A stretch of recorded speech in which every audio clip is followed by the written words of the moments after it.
Dukungan penuh diberikan kepada Timnas Garuda Muda termasuk orang tua Evandra Florasta.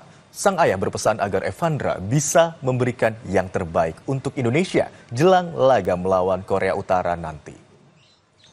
Dukungan kepada Timnas Indonesia U17 diberikan oleh orang tua Evandra Florasta dan seluruh pecinta sepak bola Indonesia. Ditemui di rumahnya di Asrama Brigif 18 Jabung, Kabupaten Malang, Jawa Timur, Oktamus Sylvester berpesan agar Evandra dan kawan-kawan terus memberikan yang terbaik.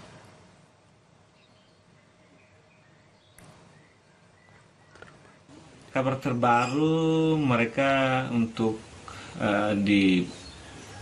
disampaikan sama Coach Nova untuk main loss ya, nothing tulus, main lepas saja, lupakan masuk Piala Duniamu udah cukup.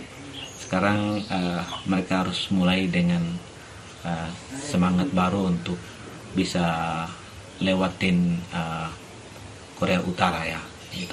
Jadi main lepas saja untuk kegembiraan tentang masuk Piala Dunianya sudah cukup. Berhenti, ya, mereka harus mulai dengan semangat yang baru untuk melanjutkan perjuangan.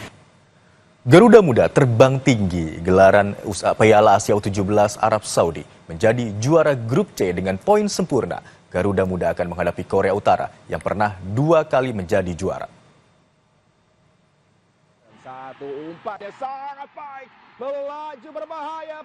Perjalanan Garuda Asia di Piala Asia U17 tidak mudah karena berada satu grup dengan Korea Selatan yang juga pernah 2 kali menjadi juara ajang ini. Ditekan hampir sepanjang pertandingan, timnas disebut menang beruntung. Lewat penalti, Evandra Florasta di menit akhir pertandingan.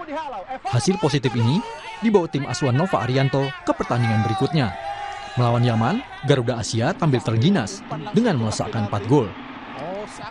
Gelontoran gol dari Zahabi Goli, Fadli Alberto, dan brace Evandra Florasta tak hanya memastikan Indonesia menjadi juara grup dan lolos ke perempat final, tapi juga mendapat tiket ke Piala Dunia U17 yang akan digelar di Qatar November mendatang. Di laga terakhir melawan Afghanistan, Coach Nova merotasi dan memberi kesempatan 7 pemain lain untuk merasakan atmosfer kejuaraan. Hasil maksimal kembali diraih Garuda Muda 2-0 dengan gol Fadli Alberto dan Muhammad Zahabi Goli. Ketua Umum PSSI Erick Thohir juga mengingatkan pemain timnas tak terlena dengan hasil manis di fase grup dan memberikan yang terbaik di perempat final. Di perempat final, Indonesia akan berhadapan dengan Korea Utara yang terkenal dengan permainan keras, fisik tangguh, dan pantang menyerah. Korea Utara menjadi salah satu tim tersukses di ajang ini dengan 2 gelar juara pada tahun 2010 dan 2014. Tim Liputan, Kompas TV.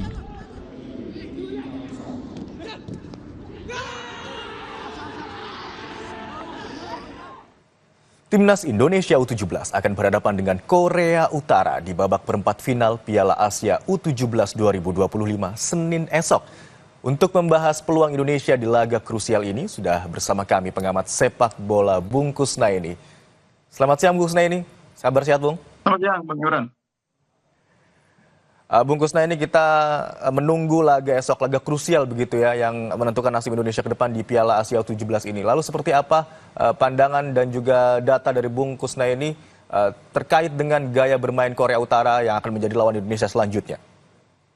Iya, kalau boleh memilih sebetulnya Korea Utara ini lawan di babak gugur yang paling ingin kita hindari ya.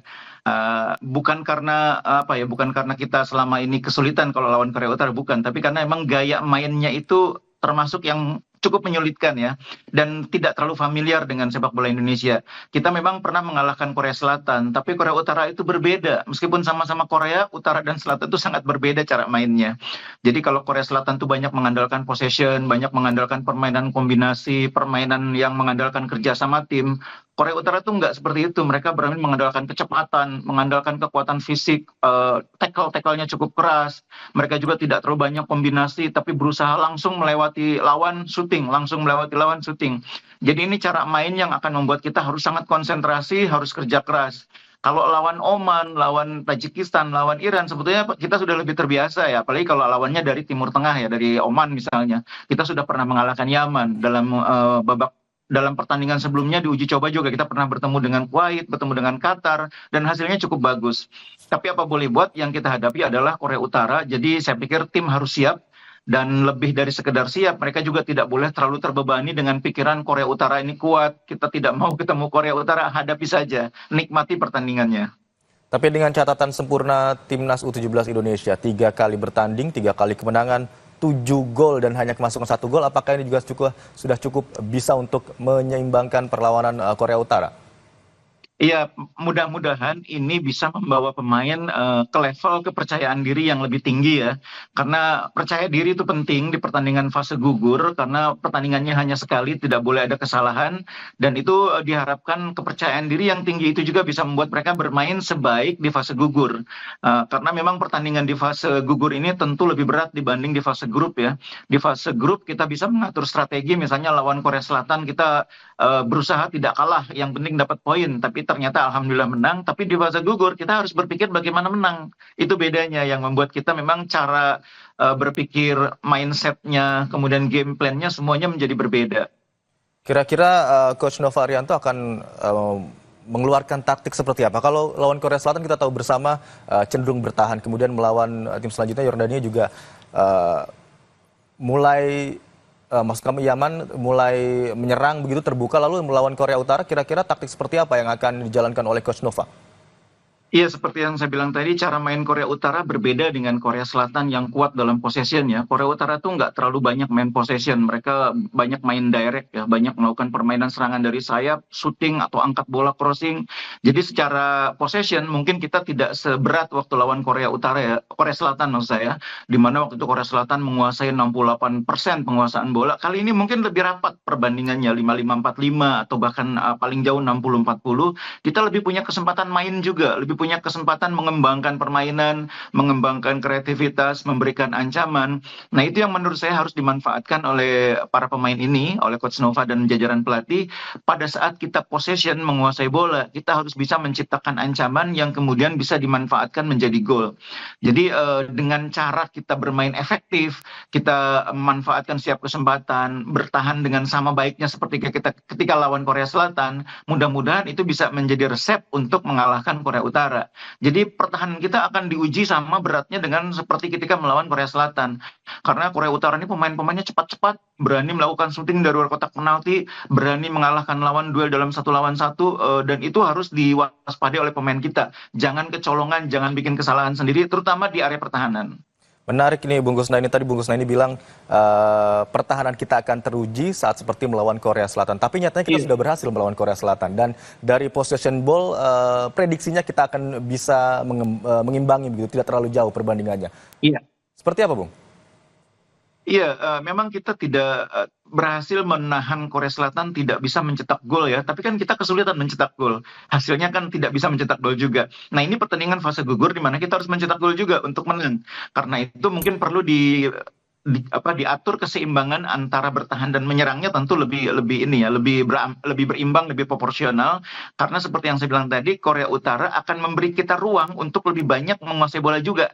Nah, itulah yang harus dimanfaatkan. Jadi saya pikir memang ini lawan yang berbeda ya. Dalam sepak bola memang setiap pertandingan itu situasinya berbeda karena lawannya berbeda. Dan Korea Selatan dan Korea Utara meskipun sama-sama Korea itu harus dilihat secara berbeda, cara mainnya berbeda. Makanya yakin saya game plan-nya pun akan berbeda. Kita mungkin akan tetap bertahan di awal-awal pertandingan untuk melihat perkembangan situasi, tapi sangat mungkin setelah itu kita akan lebih berani keluar, akan lebih banyak pegang bola, dan akan lebih banyak menciptakan peluang. Nah, ini yang harus dimanfaatkan, karena pemain kita seandainya kesulitan memanfaatkan peluang, itu lama-lama bisa frustrasi juga. Nah, itu yang harus dihindari. Jadi game plan-nya sekali lagi akan sangat berbeda dengan ketika lawan Korea Selatan. Baik, kira-kira lini mana saja yang menjadi sorotan yang perlu diperbaiki dari 3 pertandingan sebelumnya, Bung? Dan kita tahu waktu melawan Afghanistan U17, beberapa pemain pengganti juga sempat diberikan kesempatan untuk merasakan bagaimana pertandingan di Piala Asia ini. Iya, beberapa pemain pengganti tampil cukup baik ya di depan. Ada Fandi juga bermain bagus di tengah Aldiansa juga bermain cukup bagus meskipun main agak ke sayap. Jadi ini pemain-pemain yang mungkin nanti bisa dimanfaatkan juga di pertandingan lawan Korea Utara ya, karena pasti pelatih harus menyiapkan skenario di mana pemain-pemain utama mungkin juga tidak sepenuhnya dapat berkembang atau ada yang cedera.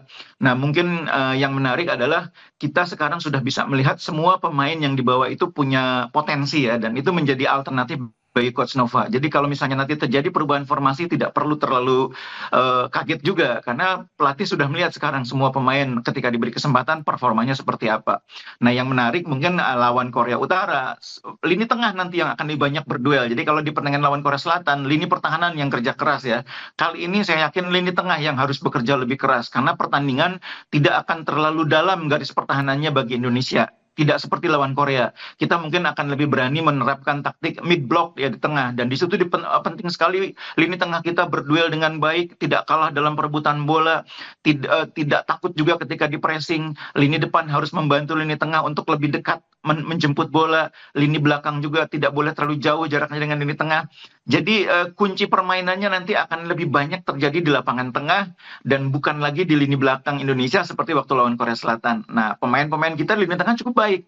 Ada Nasril yang kuat dalam penguasaan bola, kuat juga dalam duel. Ada Evandra yang punya kemampuan membagi bola, mengatur serangan dengan baik.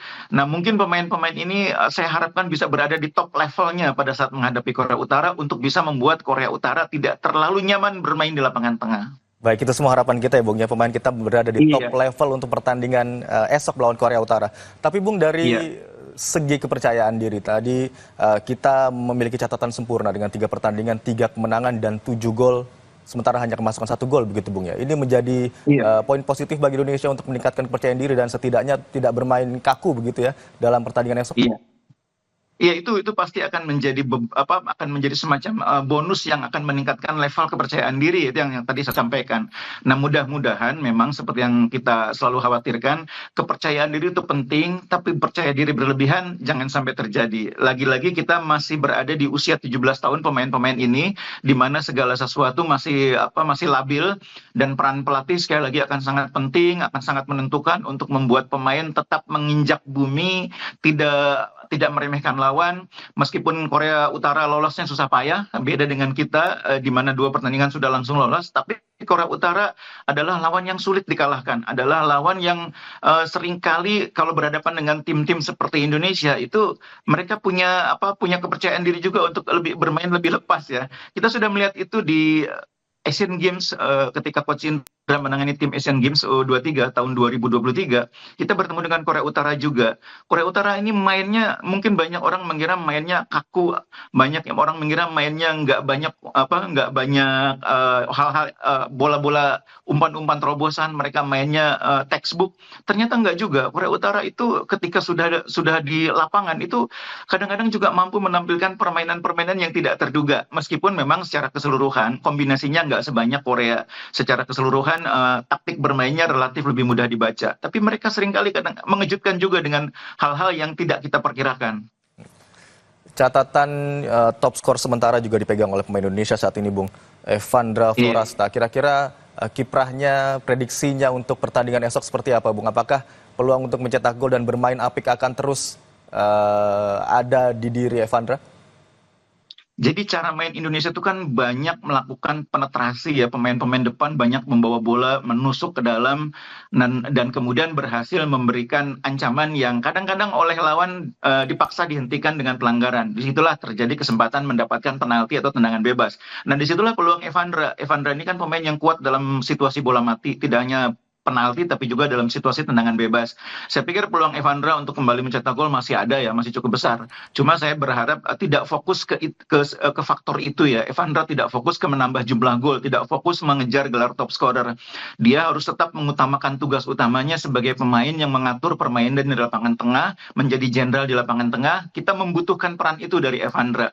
Jadi mencetak gol hanya bonus bagi dia, tapi fokus utamanya adalah mengorkestrasi permainan tim supaya tim ini bisa tampil baik dan bisa mengalahkan Korea Utara minimal di lapangan tengah.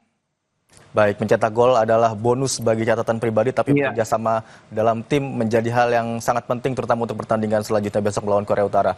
Harapan kita bersama memang Indonesia, Garuda Muda dapat terus melaju untuk berbicara banyak di Piala Usia terutama U17 ini. Terima kasih Iya. atas masukan dari Anda, Bung Kusnayani, pengamat sepak bola. Terima kasih. Selamat Baik, siang. Bang Sampai Imran. jumpa.